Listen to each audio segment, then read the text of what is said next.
Bismillahirrahmanirrahim. Bapak Ibu yang dirahmati Allah Subhanahu wa taala,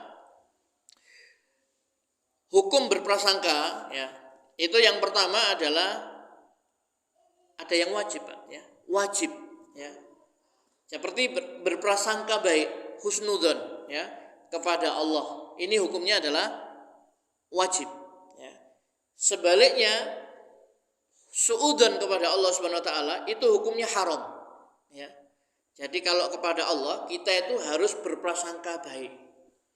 Tidak boleh kita berprasangka yang tidak baik kepada Allah Subhanahu wa taala, buruk sangka kepada Allah Subhanahu wa taala. Dan ini betul-betul dipesankan oleh Nabi sallallahu alaihi wasallam kepada para sahabat. Beliau katakan, la yamutanna ahadukum illa wa huwa yuhsinum billahi dhanni. Jangan sampai kalian mati kecuali dalam keadaan husnudzon kepada Allah. Hadis riwayat Muslim. Kita ingat Allah punya sifat, Allah itu maha pengasih, Allah itu maha penyayang, Allah itu maha lembut kepada hamba-hambanya. Allah mencintai orang-orang yang beriman. Sehingga ketika orang-orang beriman mengalami sesuatu ya, yang ditakdirkan oleh Allah Subhanahu wa taala seperti musibah, bencana, gempa bumi, tanah longsor, jangan sampai orang beriman itu berprasangka yang buruk kepada Allah Subhanahu wa taala, karena itu haram. Tidak mungkin Allah mendolimi hamba-hambanya. Tidak mungkin Allah Subhanahu wa taala mengazab orang-orang yang mereka ini taat kepada Allah Subhanahu wa taala, beriman, bertakwa, beramal saleh. Ya. Semua itu adalah untuk kebaikan hambanya. Ya. Jadi kalau orang beriman ini tertimpa musibah, itu rahmat baginya. Kenapa? Dengan musibah itu dia akan takut kepada Allah, akan kembali kepada Allah Subhanahu wa taala. Atau kalau misalkan dia ini orang yang banyak, orang beriman banyak dosa-dosanya ya, Allah akan menggugurkan dosa-dosanya. Kalau dia bersabar dengan musibah itu, Allah akan beri pahala tanpa batas. Allah angkat derajatnya. Jadi semua yang Allah takdirkan kepada orang beriman itu baik baginya. Ya. Ya tetap kita berdoa ya, meminta kepada Allah, mendoakan saudara-saudara kita ya, yang kemarin di mana Pak? Cianjur ya, Jawa Barat ya. 271 meninggal dunia, yang luka-luka sudah ribuan dan sebagainya, yang mengungsi dan sebagainya. Bagi orang beriman, kalau dia ini gugur, meninggal dunia karena tertimpa reruntuhan, maka dia syahid, kata Rasulullah SAW. Kalau dia ini sakit, susah, sedih dan sebagainya, semua akan menggugurkan dosa-dosanya. Ya, seperti itu. Jadi jangan sampai kita tidak berprasangka baik kepada Allah Subhanahu wa taala. Pokoknya semua yang Allah takdirkan kepada orang beriman itu yang terbaik bagi kita. Ya, walaupun kita kadang-kadang berat, enggak suka ya. Kita membenci ya, atau enggak suka ya, kan memang hati kita kan enggak suka. Siapa yang mungkin senang ya tertimpa musibah ya. Tapi kata Allah Subhanahu wa taala, boleh jadi kamu membenci sesuatu padahal itu amat baik bagi kamu ya. Dan boleh jadi kamu menyukai sesuatu padahal itu amat buruk ya. Jadi berprasangka yang baik kepada Allah Subhanahu wa taala itu hukumnya adalah wajib, sedangkan berprasangka buruk kepada Allah Subhanahu wa taala itu hukumnya adalah haram. Ya. Dan Nabi sallallahu alaihi wasallam mengatakan, Allah berfirman, yaqulullahu ta'ala ana inda dhanni 'abdi bi wa ana ma'ahu idza dzakarani. Allah berfirman, saya menurut persangkaan hambaku kepadaku, dan aku bersamanya ketika dia mengingatku. Hadis riwayat Bukhari dan Muslim ya. Jadi Allah Subhanahu wa taala itu sesuai dengan persangkaan hambanya. Kita harus berprasangka baik terus kepada Allah ya. Tidak mungkin Allah akan mendolimi hambanya. Tidak mungkin, karena Allah sendiri sudah mengatakan apa? Wahai anak Adam, sesungguhnya aku mengharamkan kedoliman atas diriku, maka aku jadikan dia haram bagi kalian, di antara sama kalian, maka janganlah saling mendolimi ya. Sehingga ya, ketika ada orang-orang yang ditimpa musibah, dia ini padahal orang yang taat, orang yang soleh, tapi dia ini tertimpa reruntuhan, mati, rumahnya hilang dan lain sebagainya, jangan sampai kita ini berprasangka buruk, Allah telah berbuat zalim kepada hambanya. Mustahil. Allah itu maha adil, ya. Mustahil Allah berbuat zalim. Allah itu maha pengasih, maha penyayang. Mustahil Allah Subhanahu wa taala itu akan mengazab hamba-hambanya yang beriman, yang taat, yang beramal soleh, ya. Berarti kalau itu terjadi kepada hamba itu adalah yang terbaik bagi dia dalam pandang. Allah akan mengambil dia, yang mati-mati sama Allah diistirahatkan dari fitnah hidup ini. Ya. Yang tertimpa musibah mungkin dia ini patah tulang, sakit dan sebagainya, Allah gugurkan dosa-dosanya. Yang sabar Allah beri pahala tanpa batas. Allah angkat derajatnya. Pokoknya bagi orang beriman semua keadaan baik. Nah, ini yang harus selalu kita tanamkan, husnudzon kepada Allah Subhanahu wa taala. Jadi Nabi katakan, jangan sekali-kali kamu mati kecuali dalam persangkaan baik kepada Allah, berprasangka baik kepada Allah Subhanahu wa taala. Kemudian juga termasuk husnudzon kepada Rasulullah sallallahu alaihi wasallam, husnudzon kepada para sahabat, kepada orang-orang mukmin yang soleh yang baik. Ini adalah harus. Jadi tidak boleh kita suudzon kepada Rasulullah, tidak boleh kita suudzon buruk sangka kepada para sahabat, para imam-imam kaum muslimin, para tabi'in, tidak boleh. Kepada seorang muslim yang baik, yang soleh, yang taat, kita tidak boleh suudzon kepadanya. Harus berprasangka baik. Ya. Nah, itu dzon yang wajib, ya, yaitu berprasangka baik kepada Allah, kepada Rasulullah SAW, kepada para sahabat, ya, kepada orang-orang soleh. Kita harus berprasangka baik.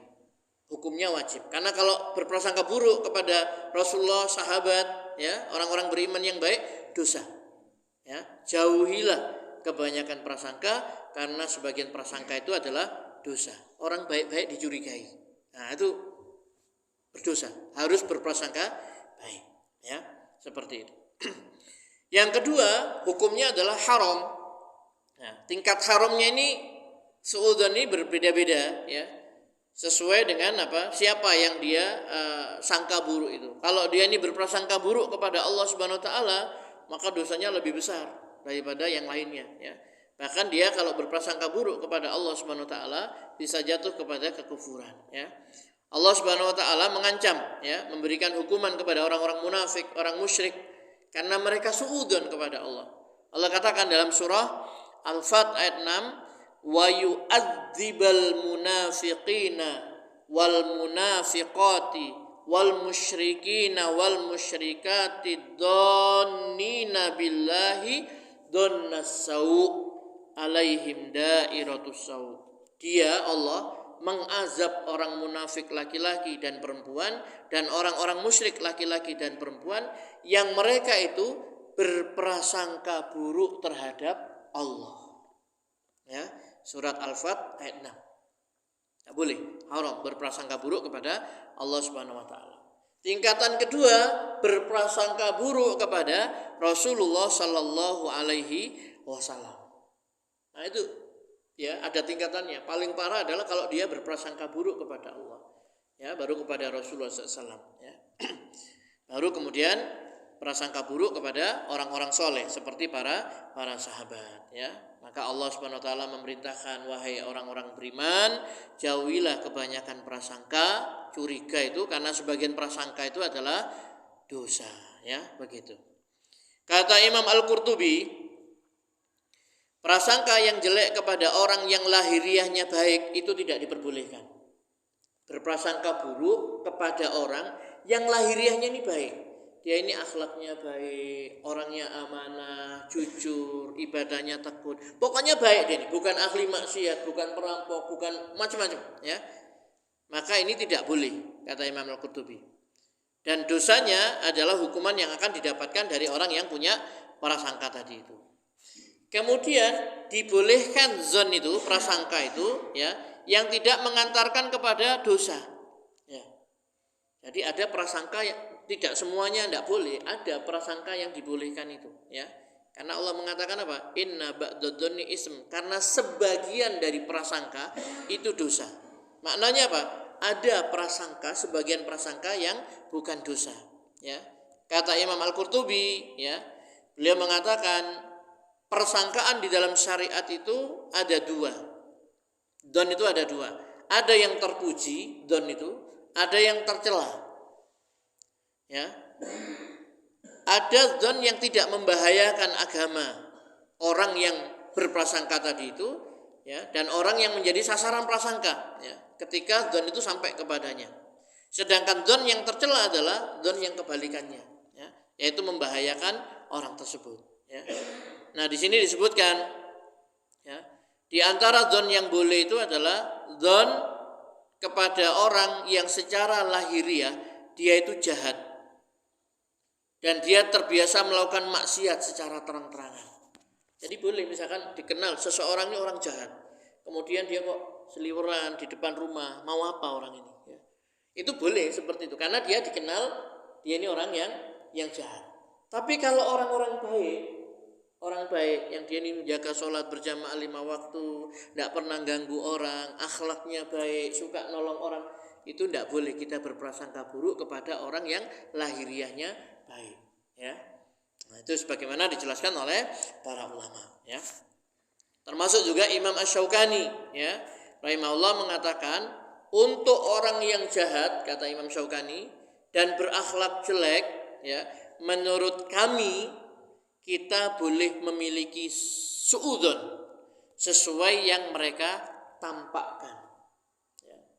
Jadi kalau orang ini akhlaknya tidak bagus, suka maksiat, suka mungkin berbuat dolim, mungkin pernah kena kasus apa dan lain sebagainya, mencuri dan sebagainya, itu kata Imam Syaukani boleh hati-hati, ya, cocok ini gitu. Tapi kalau orang baik itu tidak boleh disuudzon, karena Nabi juga pernah suudzon, ya, kepada seseorang, ya. Beliau mengatakan kepada Aisyah, saya menyangka fulan dan fulan itu sama sekali tidak mengerti agama, ya. Jadi kata Nabi, ma adunnu fulanan wa fulanan ya'rifani min dinina syai'a. Saya mengira si fulan dan si fulan itu sama sekali tidak ngerti agama. Hadis ini diriwayatkan oleh Bukhari, ya, seperti itu.